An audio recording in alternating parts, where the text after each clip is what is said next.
Thrissur കരൂപ്പടന്നയിൽ plastic flower നിർമ്മാണ യൂണിറ്റിൽ തീപിടുത്തം. ഫയർഫോഴ്സ് സംഘമെത്തി തീ നിയന്ത്രണ വിധേയമാക്കി.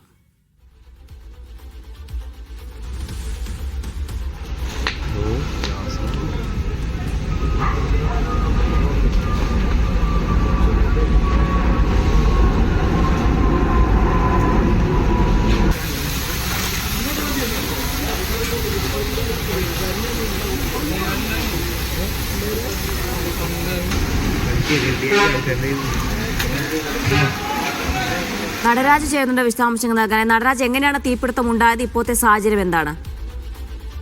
തീപിടുത്തം ഉണ്ടായതിന്റെ കാരണം ഇപ്പോഴും വ്യക്തമായിട്ടില്ല. ഷോർട്ട് സർക്യൂട്ട് ആണെന്നൊരു നിഗമനത്തിലാണ് പ്രാഥമികമായിട്ടുള്ളത്. കരൂപ്പടന്ന പാലപ്രക്കുന്നിലെ ഒരു പ്ലാസ്റ്റിക് ഉൽപ്പന്നങ്ങൾ നിർമ്മിക്കുന്ന യൂണിറ്റിലാണ് തീപിടുത്തം ഉണ്ടായത്. മച്ചിങ്ങത്ത് ഷൈജു എന്ന ആളുടെ ഉടമസ്ഥയിലുള്ളതാണ് യൂണിറ്റ്. തീ വലിയ രീതിയിൽ പടർന്നു. വൻ തീപിടുത്തം തന്നെയാണ് ഉണ്ടായത്. ഈ ചാലക്കുടിയിലെ ഫയർഫോഴ്സ് യൂണിറ്റുകൾ പോരാതെ വന്നപ്പോൾ ഇരിങ്ങാലക്കുട, കൊടുങ്ങല്ലൂർ എന്നിവിടങ്ങളിലും കൂടി ഫയർഫോഴ്സ് യൂണിറ്റുകൾ എത്തിച്ചുകൊണ്ടാണ് തീ അണച്ചത്. ലക്ഷക്കണക്കിന് രൂപയുടെ നാശനഷ്ടം സംഭവിച്ചിട്ടുണ്ടെന്നാണ് ഉടമസ്ഥർ അറിയിച്ചിരിക്കുന്നത്. എന്തായാലും തീ പെട്ടെന്ന് തന്നെ നിയന്ത്രണ വിധേയമാക്കാൻ കഴിഞ്ഞു എന്നുള്ളത് ഒരു വലിയ അപകടമാണ് ഒഴിവാക്കിയത്.